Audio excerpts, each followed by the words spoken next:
My grandfather, David Pinski, was a Yiddish playwright, novelist, and short story writer, as well as an active politician in labor Zionism, one of the founders of the Farband. Well, I knew him from the time I was born, probably before I was born, until he sailed for Israel in January of 1949 when I was about 11 and a quarter. So until then, we were constantly seeing each other. I grew up in the Upper West Side in Manhattan. For the first 2 years, I was living on 113th Street, which is Broadway, which is essentially the Columbia campus. And then in August of '43, we moved a mile south to 92nd and Broadway. And where were your grandparents living? They were living at 229 West 78th, which was 78th Street and Broadway.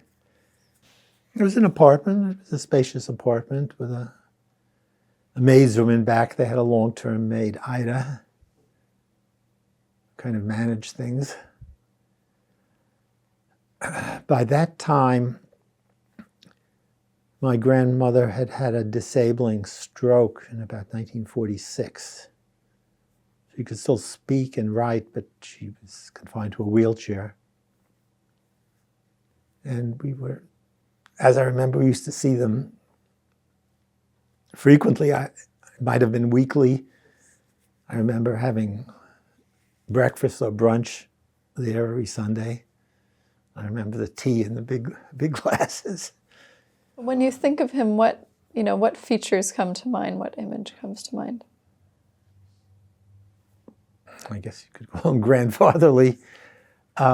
When I recently heard a recording of something he had made, I think in the time he was already in Israel, I was surprised by the thick Russian accent because I hadn't thought of it in terms of an accent when I knew him.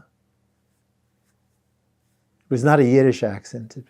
He still had the Russian accent.